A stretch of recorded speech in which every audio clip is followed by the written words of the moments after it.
أعوذ بالله من الشيطان الرجيم بسم الله الرحمن الرحيم السلام عليكم ورحمة الله وبركاته الحمد لله رب العالمين والصلاة والسلام على أشرف الأنبياء وسيد المرسلين سيدنا ومولانا محمد وعلى آله وصحبه ومن تبعهم بإحسان إلى يوم الدين سبحانك لا علم لنا إلا ما علمتنا إنك أنت العليم الحكيم لا إله إلا أنت سبحانك إنا كنا من الظالمين اللهم لا سهل إلا ما جعلته سهلا وأنت تجعل الحزن إذا شئت سهلا اللهم علمنا ما ينفعنا وانفعنا بما علمتنا وارزقنا علوما تنفعنا في ديننا ودنيانا وآخرتنا برحمتك يا أرحم الراحمين طبتم وطاب منشاكم وتبوأتم من الجنة منزلا أما بعد. Alhamdulillah, kita bersyukur kepada Allah Subhanahu wa taala. Salawat dan salam kita hadiahkan kepada suri tauladan kita Nabiullah Muhammad sallallahu alaihi wasallam. Jemaah sekalian yang dimuliakan Allah Subhanahu wa taala, terakhir halaman 426.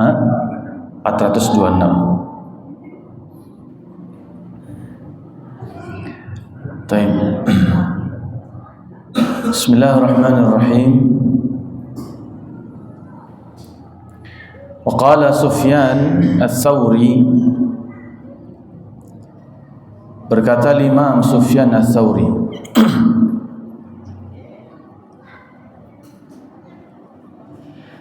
man aktsara zikral qabri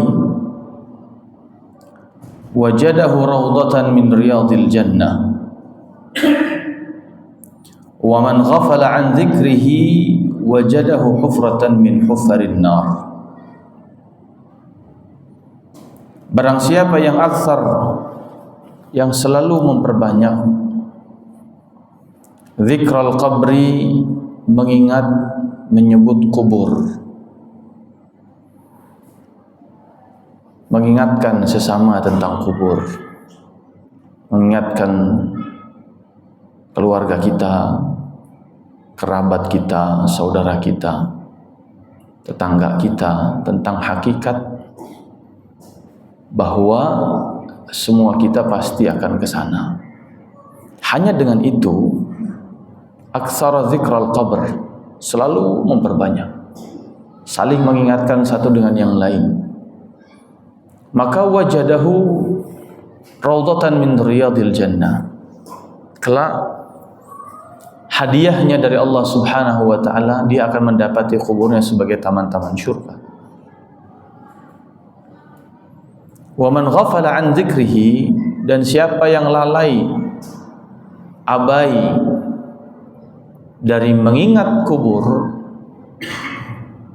maka wajadahu hufratan min hufarin nar, dia akan dapati kuburnya sebagai hufrah, yaitu jurang, min hufarin nar, dari jurang-jurangnya neraka Allah Subhanahu wa taala. Sebab dengan wadzakir, Allah mengingatkan, fa inna dzikra tanfa'ul mu'minin. Dengan kita saling mengingatkan, maka peringatan itu dipastikan akan menghadirkan manfaat bagi orang-orang yang dalam hatinya penuh dengan cahaya iman dan tidak gelap dengan cahaya kemaksiatan. Ketika misalnya apa yang disampaikan Al-Imam Al-Qurtubi ketika beliau mengatakan man aktsara zikral mauti, siapa yang terbiasa mengingat kematian, yang memang tidak bisa dipungkiri bahwa setelah mati tempatnya adalah kubur. Alamnya disebut dengan alam barzakh, dan yang siapapun mengingat itu, Maka beliau mengatakan tulayyinu bihi qulubahum, dengan zikrul qabr atau zikrul qabr, zikrul maut, maka akan melembutkan hati kita. Tulayyin, ya, Anda bihi dengan zikrul maut akan melembutkan qalb, hati. Dan kalau sudah hatinya lembut, kalau kita rujuk kepada surat Ali Imran 159, orang-orang yang punya kelembutan hati itu adalah orang-orang yang Allah curahkan kepadanya rahmat. Fabima rahmatin minallahi lintalahum, maka dengan rahmat dari Allah yang diturunkanlah hatimu bisa lembut. Ya. Dan kelembutan hati tadi dijemput dengan mengingat kubur. Berarti dengan mengingat kubur kita mengundang rahmat Allah, yang dengan rahmat Allah itulah juga menjadikan hati kita menjadi lembut. Bukankah kalau kita masuk kubur nanti ada orang yang menziarahi kita, doa mereka kepada Allah adalah Allahumma ighfir lahu warhamhu, ya Allah ampuni dan rahmati. Ketika kita meninggal dunia, jenazah kita disalatkan pun doanya Allahumma ighfir lahu warhamhu juga, rahmati ya Allah. Ya.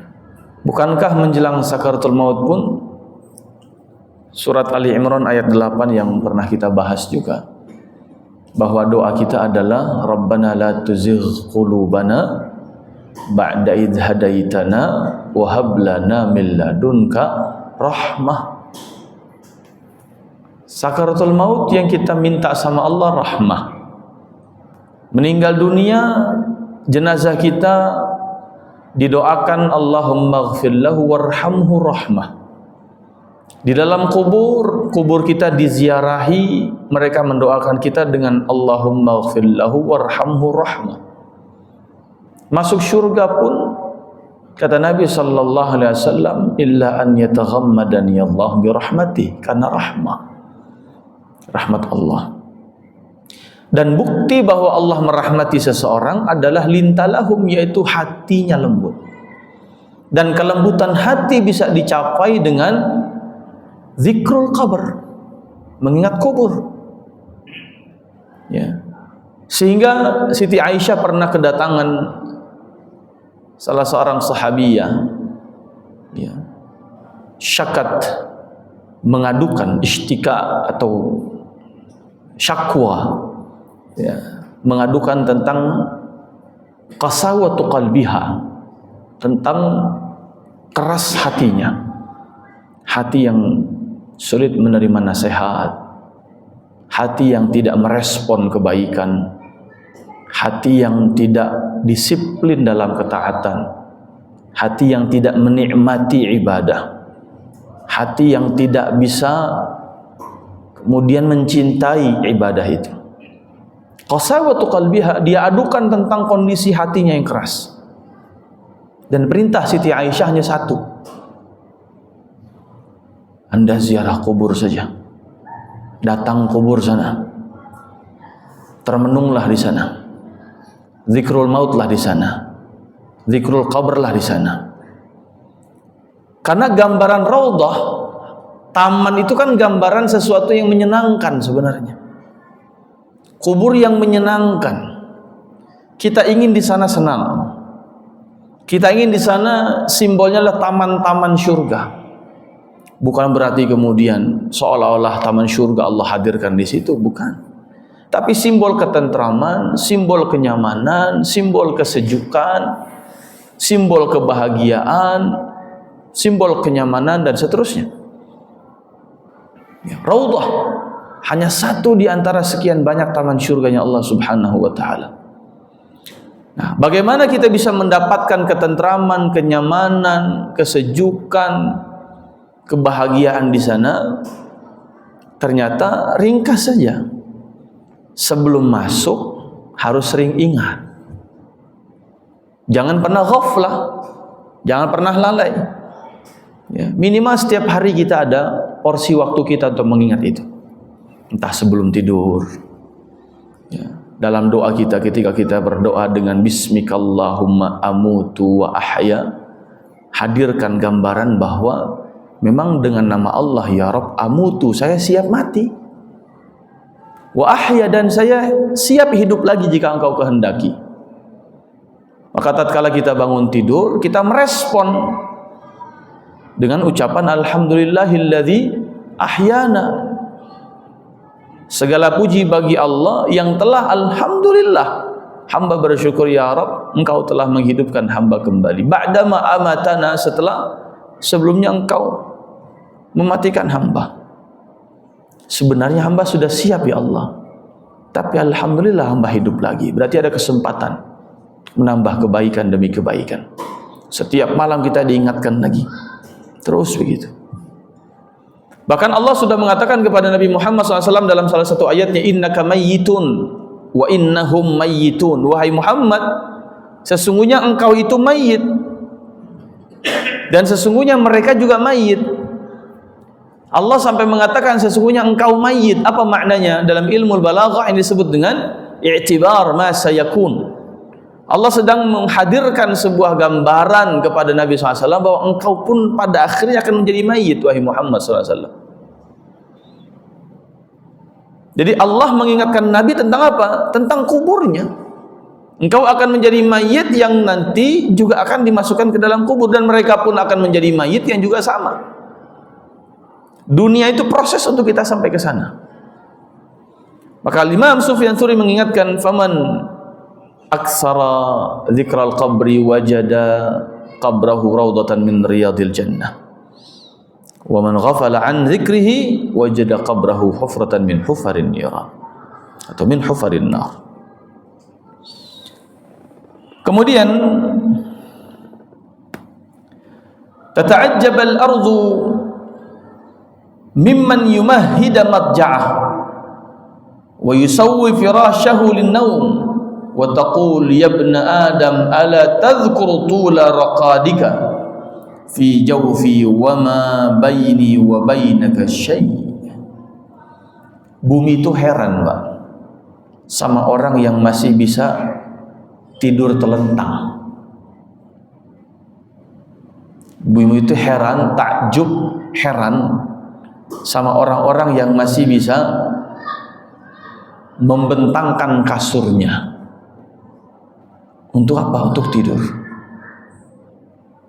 Orang-orang yang masih bisa tidur telentang, orang-orang yang masih membuka kasurnya dengan empuk dan nyaman agar dia bisa tidur nyenyak. Bumi heran. Kenapa? Wa taqul, dan bumi berkata, ya ibna Adam, wahai anak manusia, wahai anak Adam, ala tadhkur tula raqadika, tidakkah engkau mengingat ada saatnya engkau akan tidur panjang? Di dunia ini tidur kita jangan kita anggap sebagai tidur yang kita harapkan nyenyak dan panjang.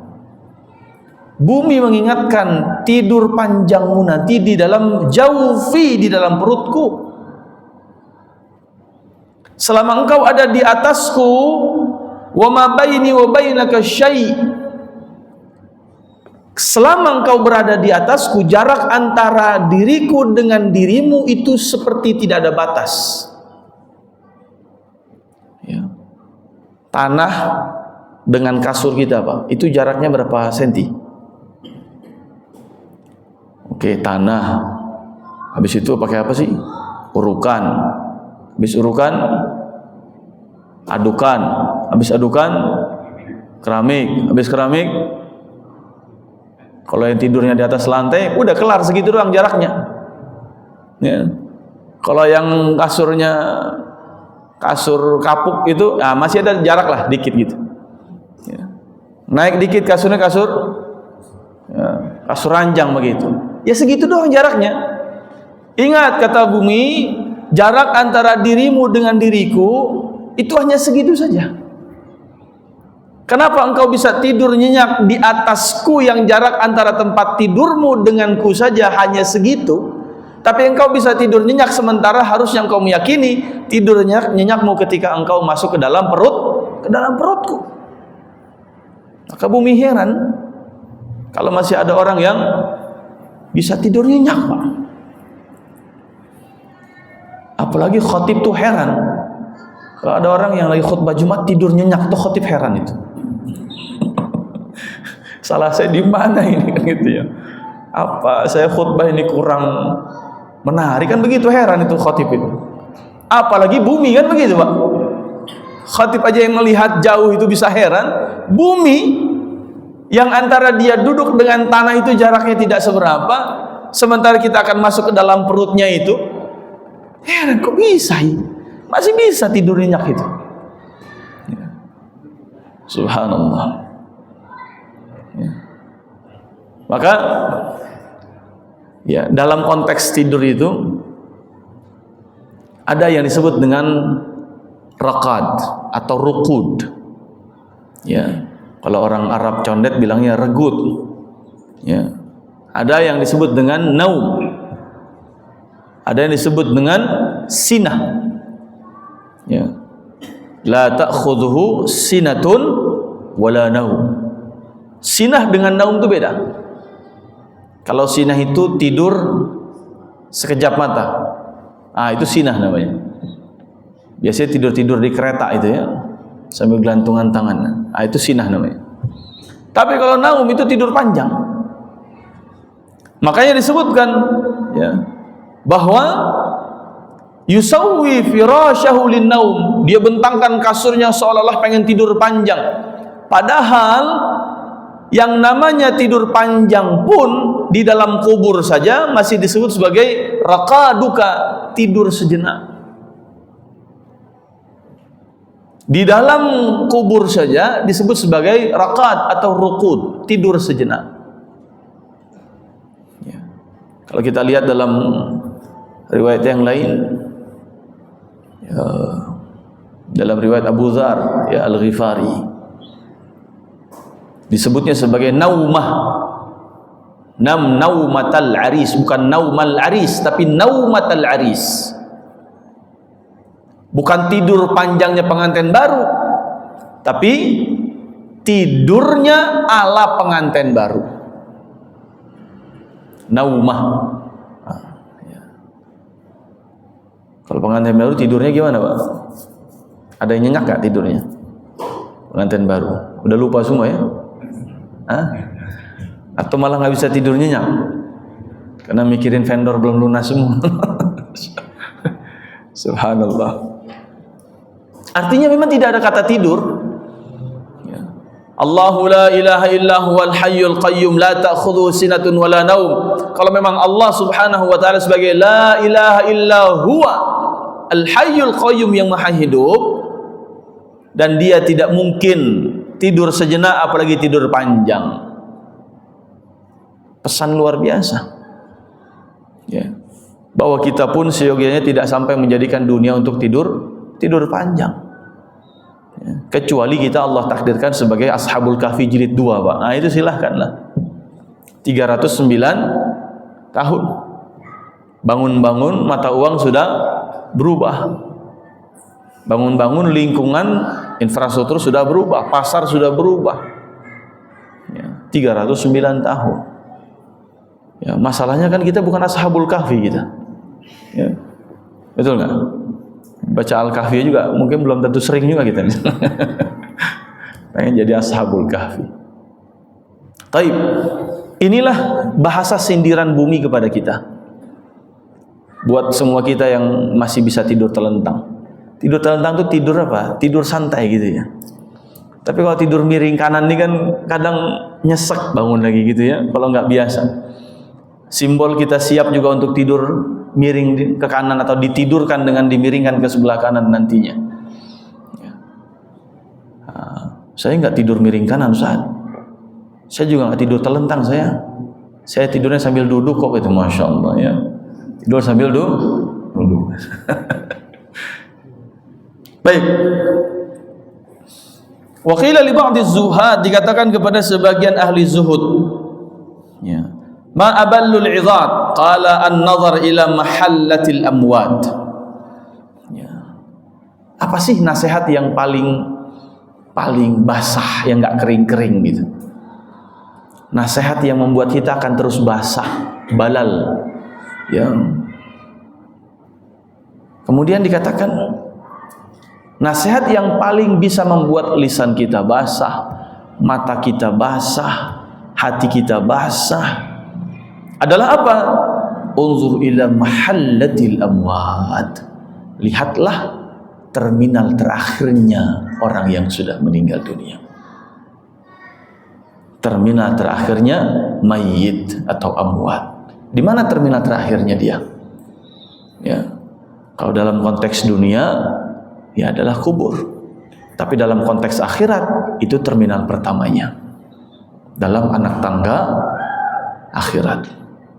Tapi dalam perspektif kita dunia, ini adalah terminalnya. Ya, pemberhentian dia. Nah, bagaimana supaya lisan kita basah?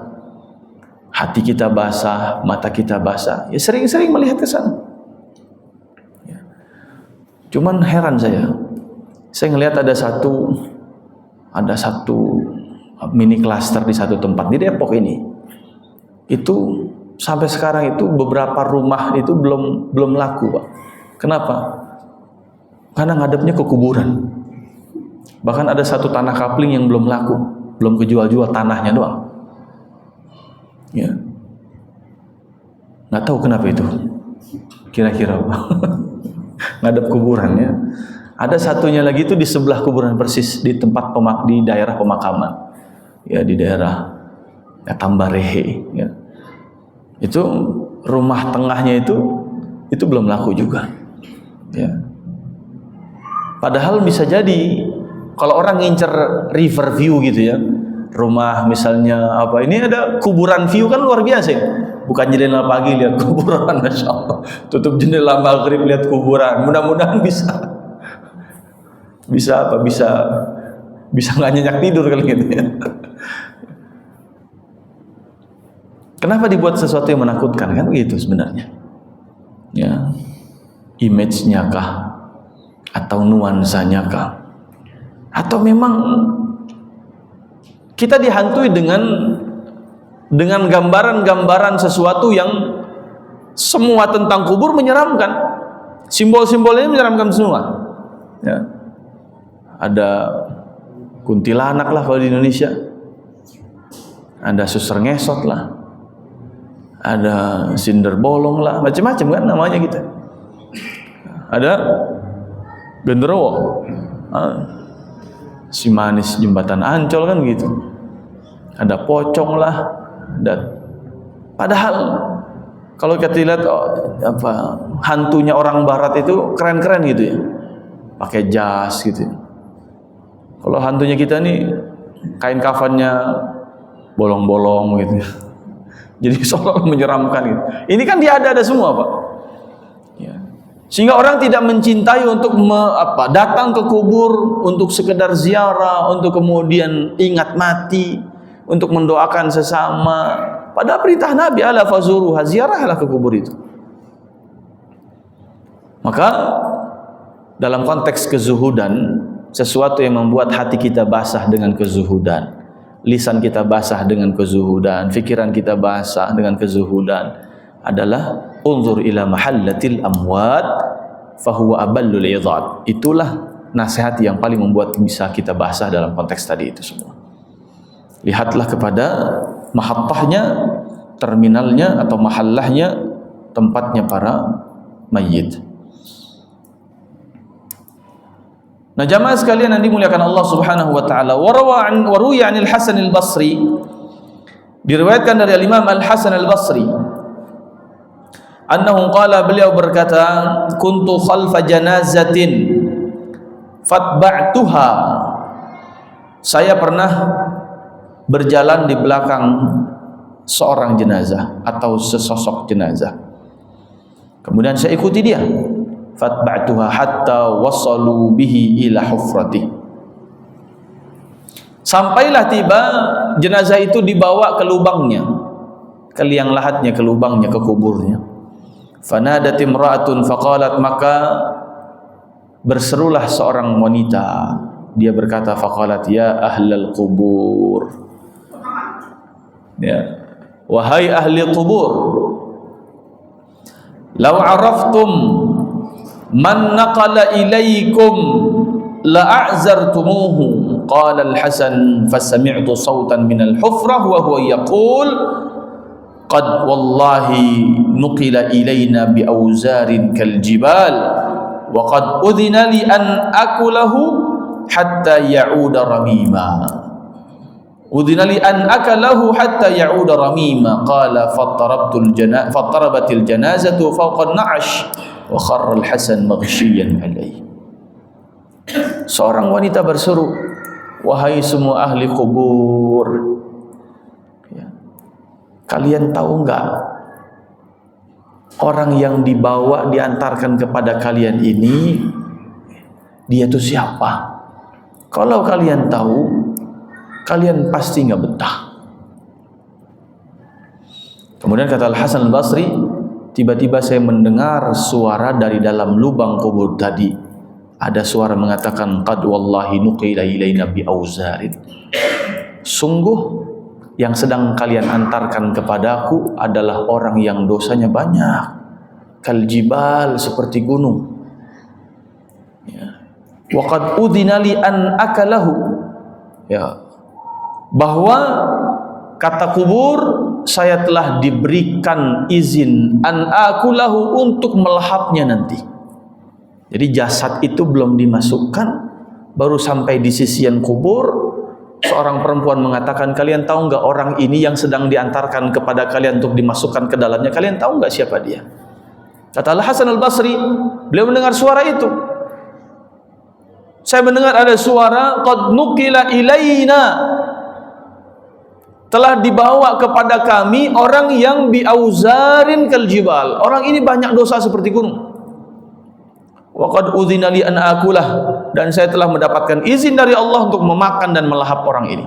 Dan tiba-tiba subhanallah, fattarabatil janazah fawqa an-na'sh, tiba-tiba jenazah yang masih ada di atas keranda itu bergoncang ya. Dan kemudian wa kharra al-Hasan maghshiyan alaihi, dan Imam Hasan Basri kemudian jatuh pingsan. Jadi subhanallah, Pak, sebelum dimasukkan saja ada fenomena ya, yang seringkali kita bisa mengambil ibrah ya. Entah ada yang kain kerandanya terbang misalnya, entah kemudian ada yang kayak ya macam-macam ya, mungkin ada ular di dalamnya mungkin, atau air di dalamnya dan seterusnya. Jadi kalau kita bisa melihat itu secara langsung saja, kan kita pasti punya kayak shock terapi, Pak. Dalam ingatan kita, saya menyaksikan ada orang dikuburkan begini, ada orang dikuburkan begini, ya. Bukan hanya datang untuk mengantarkan saja, bukan hanya datang untuk mendoakan saja, tapi lihat bagaimana fenomena di sekitar. Ya. Dan saya pernah menyampaikan, kalau ada kubur yang di atasnya ada beberapa hewan yang nyaman mencari makan di situ, kemudian digembala di situ gitu ya, kemudian makan rumput di situ dan seterusnya, maka tanda kubur itu penuh dengan rahmat Allah. Karena semua makhluk akan bisa mendengarkan suara yang ada di dalam kubur kecuali dua makhluk. Masih ingat siapa? Illa tsaqalain, yaitu jin dan manusia. Berarti hewan mendengar. Dan saya menyampaikan waktu itu tentang, kalau masih ingat, keledai yang ditumpangi Rasul sallallahu alaihi wasallam di temboknya suku Bani Najjar, salah satu rumah di antara rumah-rumah suku Bani Najjar, yang membuat Nabi hampir terjatuh terpelanting.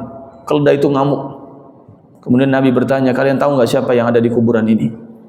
Ya, 4, 5, 6 kata Nabi begitu. Tiba-tiba ada yang datang, ya Rasul, kami kenal semua 4, 5, 6 orang ini. Mereka mati, dalam kondisi fil isyrak, dalam kondisi syirik, belum beriman, belum berislam. Jadi keledai pun bisa menyaksikan. Kalau kita datang ke kubur, lihatlah ada nggak di sekitar fenomena-fenomena itu. Jadi bukan hanya mengantarkan saja. Dan ini ibrah apa yang disampaikan Imam Hasanul Basri tadi.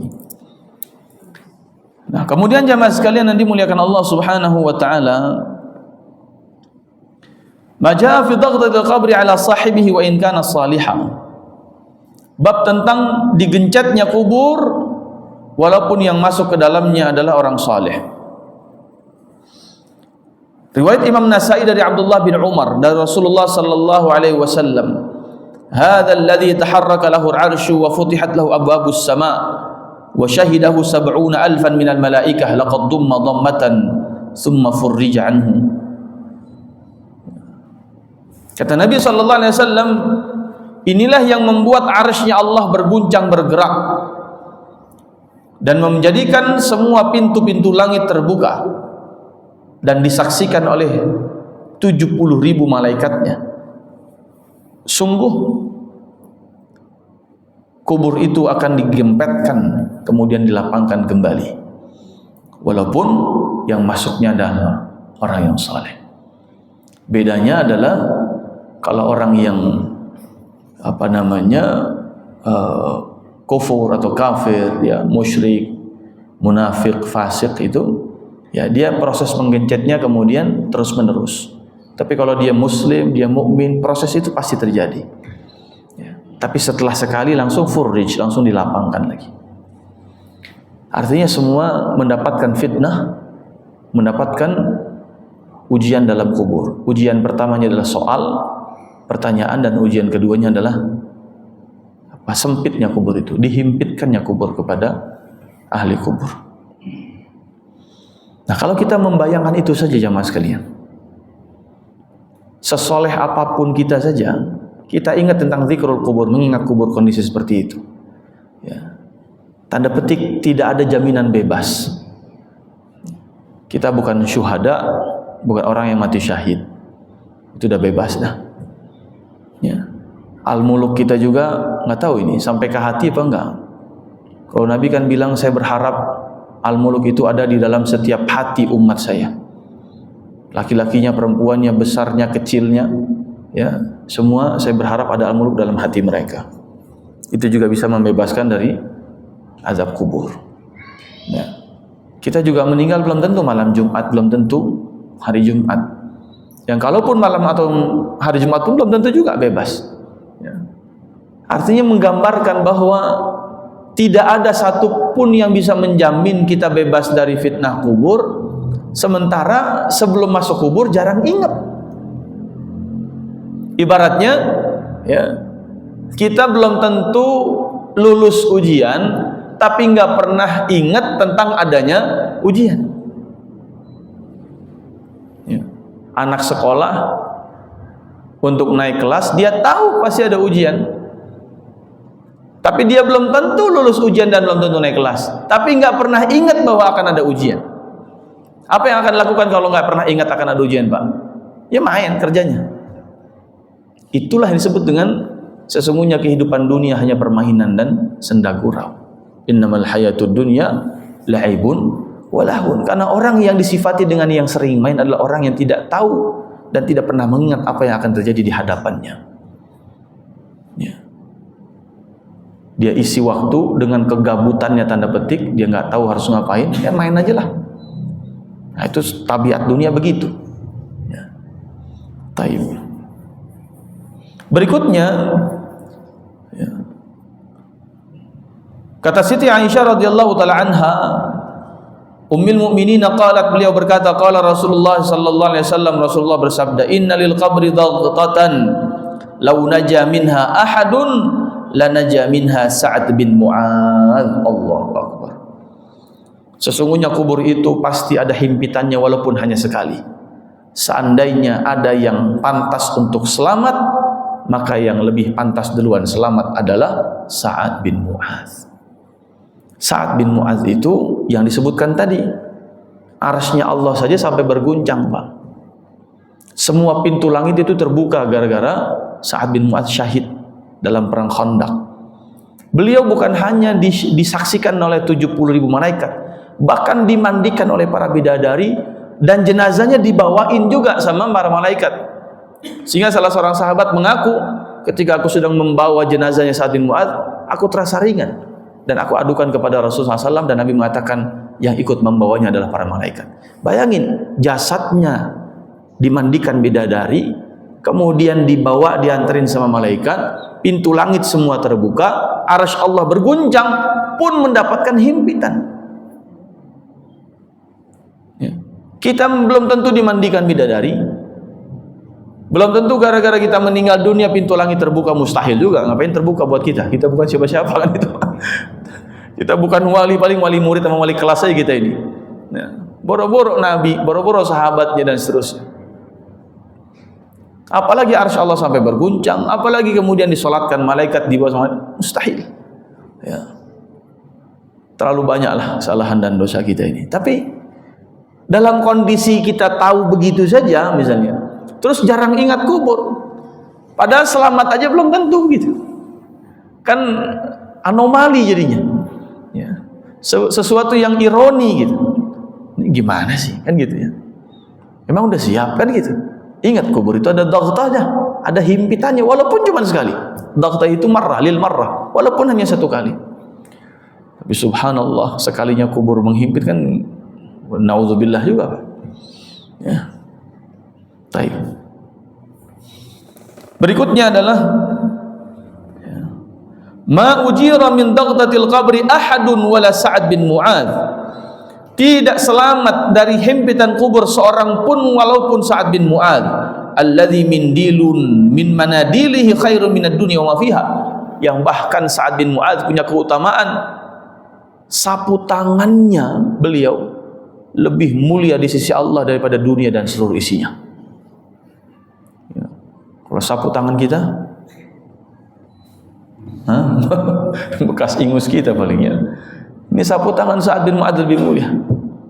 Khair minad dunya wa fiha, dari dunia dan seluruh isinya. Itu saja masih kena. Ya, subhanallah. Kemudian jamaah sekalian, dari Nafi' beliau berkata, laqad balaghani annahu syahida janazata Sa'ad bin Mu'adz 70,000 malak lam yanzilu ila al-ardi qat. Ya. Kata Abdullah bin Umar, dari Abdullah bin Umar dari Nafi', beliau berkata bahwa telah sampai kepada aku informasi bahwa Rasul sallallahu alaihi wasallam menyaksikan jenazah Sa'ad bin Mu'adz itu dihadiri oleh 70,000 malak. Ya. 70.000 malaikat lam yanzilu ila al-ardi qat, yang mereka menanti Sa'ad bin Mu'adz di langit semua, tidak ada satupun yang turun ke bumi. Ini riwayat yang lain. Kalau yang tadi ada yang ikut membawa jenazahnya. Walaqad balaghani anna Rasulullah sallallahu alaihi wasallam qala laqad dumma sahibukum fil qabri dhammatan. Sungguh saudara kalian, sahabat kalian di dalam kuburnya akan dihimpit dengan satu kali himpitan. Itu Sa'ad bin Mu'adz. Ya. Fa in kuntu la ara, kata Rasulullah sallallahu alaihi wasallam, anna ahadan u'fiya min adzabil qabri la ufiya minhu Sa'ad bin Mu'adz laqad dumma fihi dhammah. Kalau saya boleh berpendapat, seandainya ada satu orang yang bisa dimaafkan dari azab kubur atau himpitan kubur, maka saya akan pastikan yang paling berhak mendapatkan maaf dan pembebasan adalah Sa'ad bin Mu'adz. Tapi sayang, kata Nabi, beliau juga kena himpitan, satu kali himpitan. Jadi hadis-hadis yang menguatkan sesoleh itu beliau, sebaik itu beliau. Ya, luar biasanya, Masya Allah, dalam perang Khandaq luar biasa pengorbanan beliau. Kepala suku Aus yang mengislamkan satu suku Aus, karena beliaulah yang membawa Islam ke sukunya setelah mendapatkan Islam dari Mus'ab bin Umair radhiyallahu anhu. Beliau dakwah ke kampungnya, masuk Islam semua suku Aus itu. Tapi subhanallah, ya, juga mendapatkan hal seperti itu. Na'udzubillah min dzalik ya. Baik, sampai di sini ya, insyaallah kita lanjutkan pada pertemuan berikutnya, halaman 429. Aqulu qawli hadza wa astaghfirullah li wa lakum. Subhanakallahumma wa bihamdika asyhadu an la ilaha illa anta astaghfiruka wa atubu ilaik. Wassalamu alaikum warahmatullahi wabarakatuh.